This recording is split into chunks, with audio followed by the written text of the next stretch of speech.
Hey, what's going on, everybody? Samuel Kim here, and I'm back with another one. I appreciate you guys for tapping in. If you guys are tapped in right now, please hit that subscribe button, hit that like button, leave me a comment. It means the world. I'm trying to get more subscribers this year. My goal is 10,000 by the end of the year. That may be low, that may be high. Who knows? Let's see if we can get there. Please hit that subscribe button for me, and I would greatly appreciate it. So today, I have a few questions I'm going to answer that were asked by subscribers and people that follow the channel. But also today, I wanted to address a couple of topics. The first topic I wanted to address is tackle football, and what is the right age for kids to start tackle football. I think this is something that gets asked by me a lot. I know a lot of parents asked me during my time at Montana. A lot of parents would ask me, during the camps and stuff like that, what they think is the right age for their kid to start tackle football.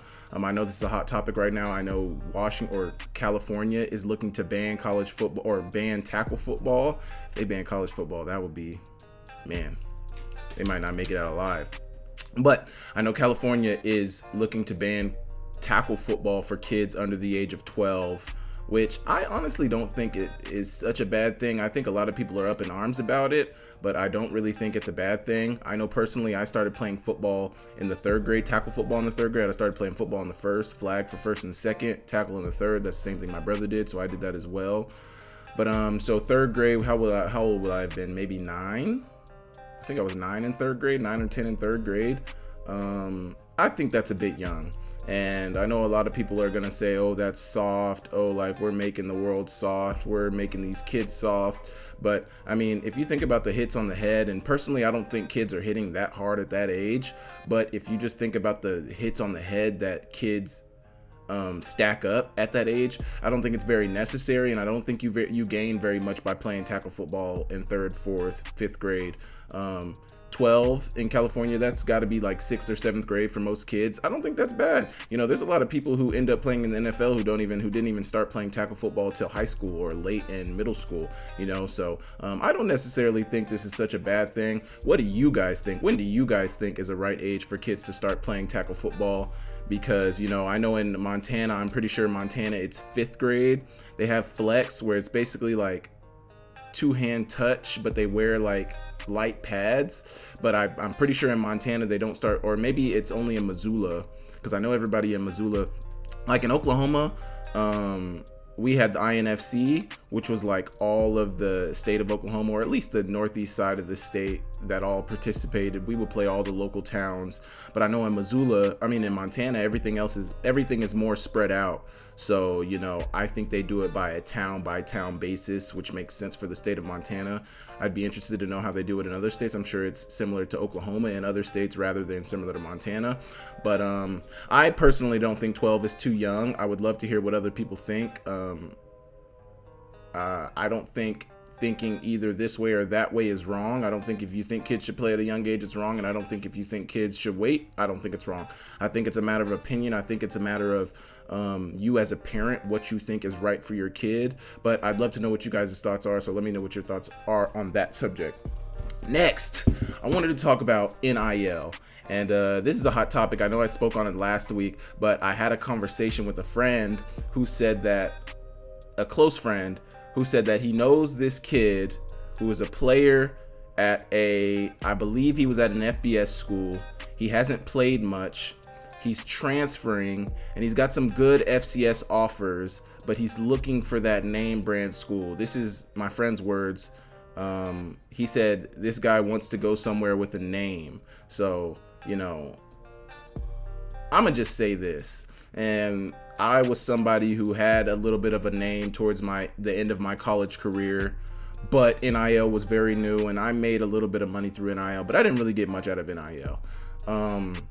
But I'm somebody who probably could have benefited from NIL at the University of Montana. I just didn't end up being able to capitalize on it like that, which is fine. But I think there's a confusion now with these kids, where, especially if you're coming from an FBS school and you haven't played much, but then you're leaving hoping to get NIL. The point of NIL is, through your years in college, say somebody blows up as a freshman or a sophomore, they make a name for themselves as before they become an upperclassman, a junior or a senior, and then people are then able to make money by using their products to advertise with these players using their name, image, and likeness. I'm sorry to tell some of you players out there, but if you haven't really played and you're leaving, going to a smaller school, looking to go down a level or looking to go laterally, and you're looking for NIL to be something that's going to push you to another school, I mean, you might make some NIL from some schools, but that's not what NIL is made for. And me and Coulter Nuanez talked about this a lot, is like, it's getting kids confused with what NIL was really meant for. NIL was meant for, perfect example, the Junior Bergens. Junior had an amazing season. Junior had been slowly climbing from his freshman year to his sophomore year to now as a junior going into his senior year. He's made a great name for himself. He had an amazing season. He played on national television and made big plays on national television to send his team to the national championship, along with all of his other teammates. But my point about Junior is Junior made a name for himself. Junior has a brand in the state of Montana. Junior has a brand around the country because people saw him play on national television. So that leads people to want to give him money to be attached to their brands, which he has done. And that is somebody who can benefit off NIL. I'm not trying to say a lot of players can't benefit off NIL, and the way NIL is regulated these days, everybody's going to get a little piece of the pie from NIL. But I think some kids get confused trying to jump in that portal and get NIL when they don't really have a name for themselves. I'm sorry to tell you, brother, you're coming from an FBS school. You haven't played in many games. You don't have much film. You don't really have a name for yourself. NIL was not really made for you. You need to go somewhere that fits what you can do as a player, that fits you and where you can thrive as a player. NIL should be the last thing on your mind, because ultimately what you want to do is play. And, if that is your ultimate goal, go somewhere where you can be most successful as a player, not go somewhere where you're looking for that brand name, or look for the place that most fits you as a player. And then also as a student, go to the place that most fits you as a student and a player since you're leaving the university that you're at. Go somewhere that has the degree you're looking for. Go somewhere that has the scheme you're looking for. Go somewhere where you can thrive as a player. That is the things you can look for. And then NIL should be the last thing on your mind. Obviously, I know we're in different times, so things look different, but I think kids are just getting a little confused with what NIL is for and, what it was meant for.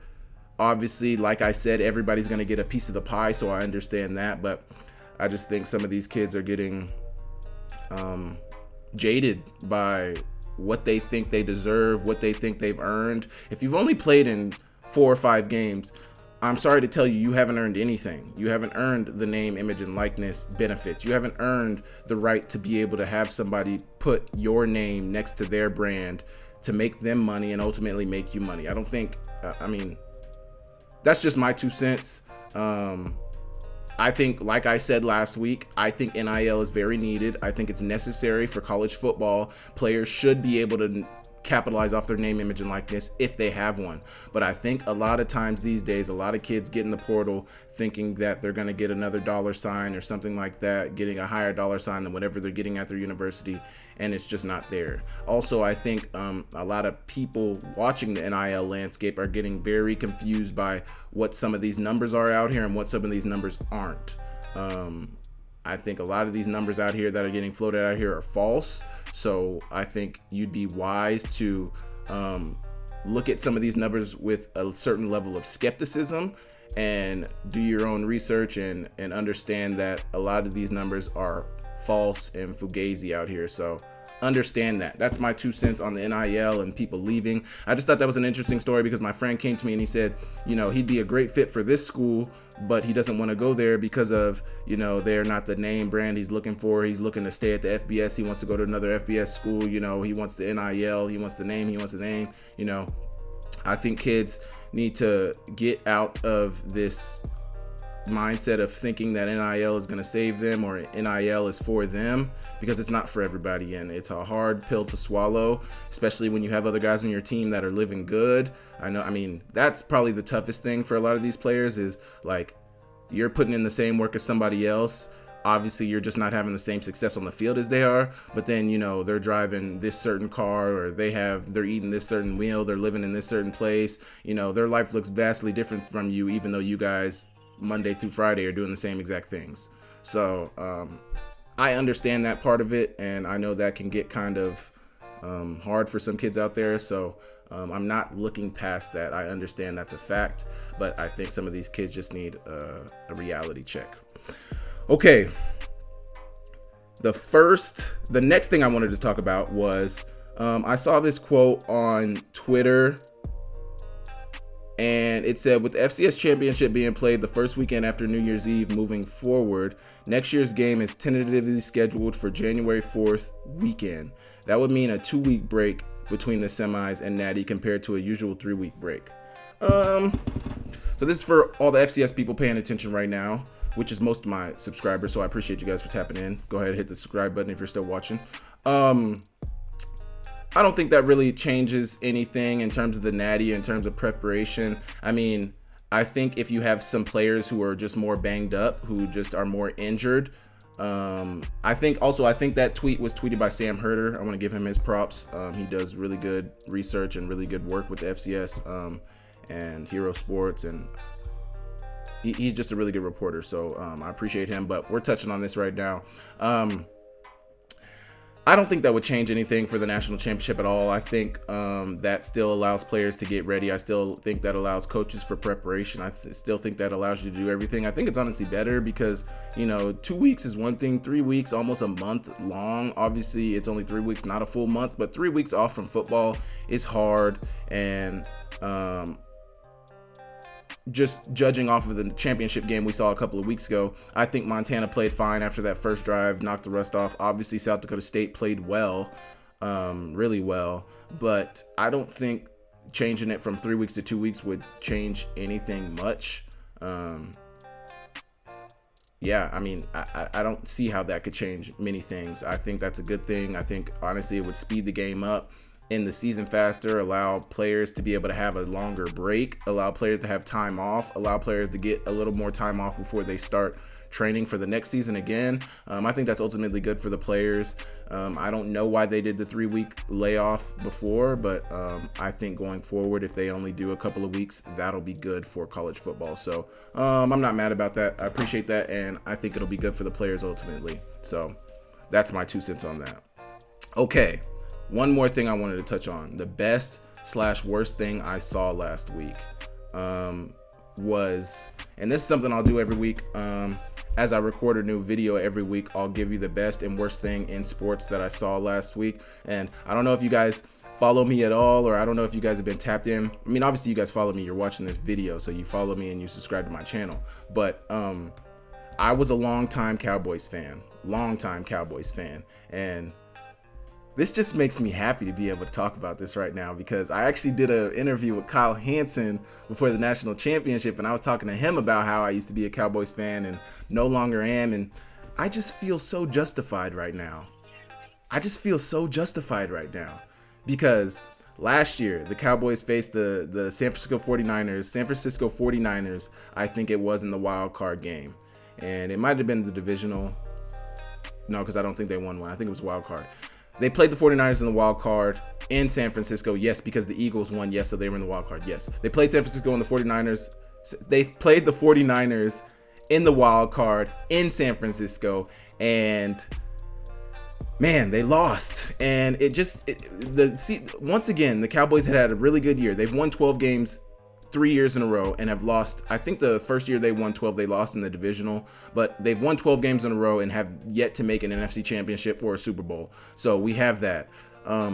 They lost last year. It was an abysmal performance. I mean, I think their defense played pretty good. I think San Francisco only put up like 19 points. I think it was like 19-7 or 19 something, but it was a low scoring game and Dallas didn't come out on top. That game just pushed me over the edge. I couldn't take it anymore. I was officially done with Cowboys football. And, fast forward now. We get to this season and, the Cowboys are playing really well. They didn't beat the Bills.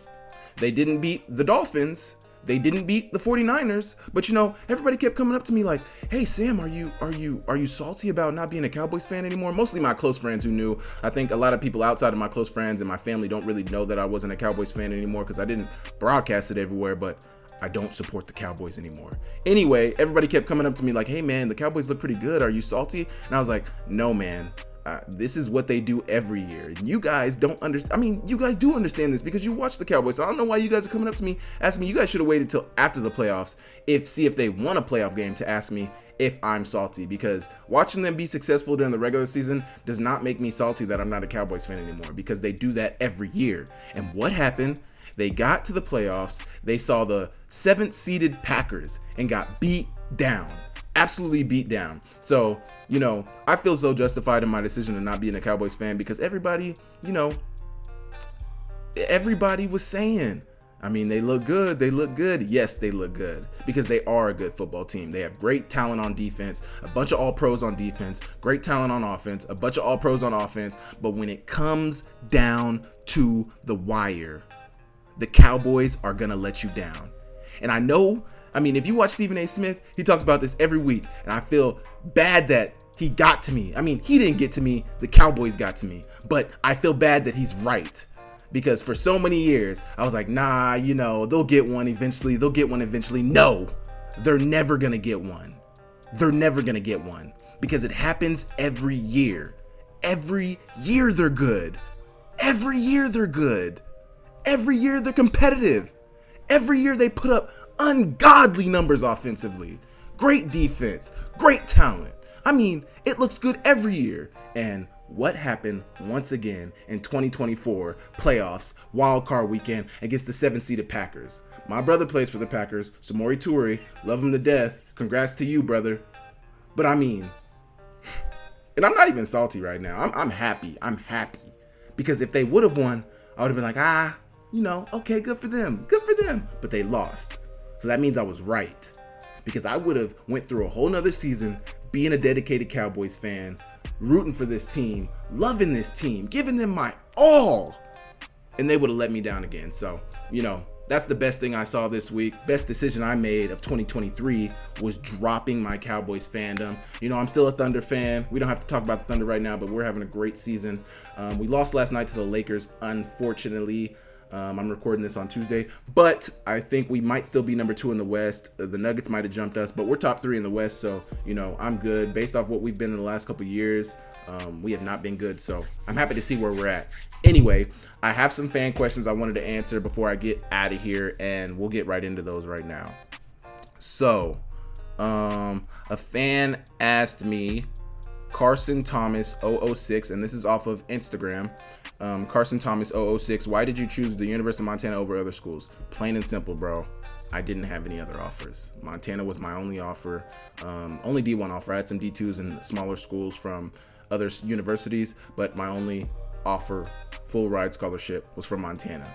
I chose Montana. No matter how far, no matter where it was at, I wanted to come here, and I've told the story many times, but I wanted to commit right when they offered me. My mom would let me. We waited, saw the university, committed. Now I'm a Grizzly for life. Who's your biggest idol football-wise? Sheesh. Idol? I'd honestly say my brother. He was a really good football player, and I've told this story many times too, but probably my brother. I'm not going to get too deep into it, but my brother is definitely my idol football-wise. And that was asked by Parker Boosie 06. Okay, we have a question for Coltar.v_11. Where is Clifton McDowell going to land? I have no idea where Clifton McDowell is going to land. I heard he's got interest from Virginia Tech. I've heard he's taking a visit, I believe today on Tuesday. I don't know what day it is. What day it is today? Tuesday, January 16th. I heard he's visiting Western Kentucky. I haven't heard much other interest. I think I saw something. I'm not going to speculate. I've seen that he's got interest from Virginia Tech, and he tweeted yesterday that he's taking a visit to Western Kentucky. I know Western Kentucky. I mean, I don't know if they still do this, but I know for the past couple of years, they've been airing it out. They had some receivers who went crazy statistically. So I'd be interested to see how that matchup works out. I know we were pretty balanced offense at Montana. So I'm interested to see if he does end up at Western Carolina, how that marriage works out between him and the scheme that they run. I don't know if he's ever been in an offense where he has to air it out that much. Obviously, because I don't know Clifton that much and I don't know much about his history. I know he's been at many schools, but I don't know how he did at those schools. So I'd be interested to see how it turns out. I'm not sure where he's going to land. I think G5 or another FCS school is most likely a landing spot for him. I think he could land a Power 5. Obviously, Virginia Tech is looking at him. That's ACC. So if he lands there, good for him. Hopefully he thrives. I wish him nothing but the best. He carried my alma mater to a national championship. I don't have an ill word to say about him. I think he was a good player for us. I think more than anything, he invigorated our squad and gave them some drive and put that fire in them. I think he brought a level of confidence to the team that permeated through the whole locker room, so I appreciate him for that. But in terms of where I think he's going to land, I'm not sure. Hopefully he lands on his feet and hopefully he thrives. I wish him nothing but the best. Go be great, Clifton. And that's what I have to say about that. Okay, Gods_Lil Bro said play a match of Fortnite. I'm on Xbox. I'm pretty sure Fortnite is cross-platform. Come play me on Fortnite if you want. I'm not that great. I can build a little bit, but you know, my shooting is not that great. I have really bad aim in all shooter games, so I'd love to play a match of Fortnite. Just let me know, bro. Just DM me if you want my gamer tag. My young bull, Isaac Leadholt. One thing about Isaac Leadholt, I'll give you guys a little backstory. I was a senior in high school. I think I had either got offered or committed to Montana, and Isaac Leadholt then, I hope I'm pronouncing your last name right too, Isaac, but he snapped me and was like, hey Sammy, like, I'm so happy you're Grizz, I'm excited to get you on campus, all that stuff. And this just leads to things I've said about Grizz Nation my whole time being under Grizz Nation, being a part of Grizz Nation. Just people like Isaac, who was I think he was like an 8th or 7th grader at the time when I was a senior in high school, but he snapped me and was like, hey Sam, like, I'm excited for you to be a Grizz and everything. And we kept in touch, you know, during my time in Montana. And then Isaac eventually graduated, I believe, from Sentinel, and I wasn't able to go to his graduation party. I think I was in Oklahoma at the time, but we've kept in touch, and he's been a great young friend to me throughout my time in Montana. But he asked, what was the worst place you played at in your time with the Grizz? By far, Bozeman. They throw stuff at you, they spit on you, they yell at you, which, I mean, yelling at you, that doesn't really get me, but it's just like their locker room's really small. When you come out of the locker room, you got fans yelling at you, you got fans throwing things at you. It's just a hostile environment, which I love. Unfortunately, I only got to play in Bozeman once, and it was 2017, my retro freshman year. I didn't have a great game. I didn't have a great season that year, but 2019 we went back. I was hurt, and then obviously 2020 our season got canceled, but we would have been home. So really 2017 was the only time I would have made it there. And yeah, didn't really enjoy it too much. It's pretty cold, it's pretty windy, the fans stink, figuratively and literally. Probably Bozeman. I didn't play in many hostile environments. We played at Autzen and we played at UW, but I loved playing at UW. I played at UW twice. I played at Autzen, which is University of Oregon, once. Oregon was really fun. Obviously, we lost. They had first-round talent all over the place. Penei Sewell, Justin Herbert, Kayvon Thibodeau, to name a few. Javon Holland on defense as well. I mean, they had a squad. We only let them put up 33 on us, which I know only 33 is a lot. But given what that team was, I think that's pretty good. 33-3, not bad. Wish we could have got more going offensively. It is what it is. But yeah, that's probably the worst place I played is Bozeman. So yeah. Well, that's gonna do it for my video today. I appreciate you guys for tapping into me. If you guys have more questions, hit me up on Facebook, Twitter, Instagram. Give me some topics you guys want me to talk about, and I'll break them down for you. But thank you guys for tapping into my channel. Please hit that subscribe, hit that like, and I'll catch you guys next time. See you later.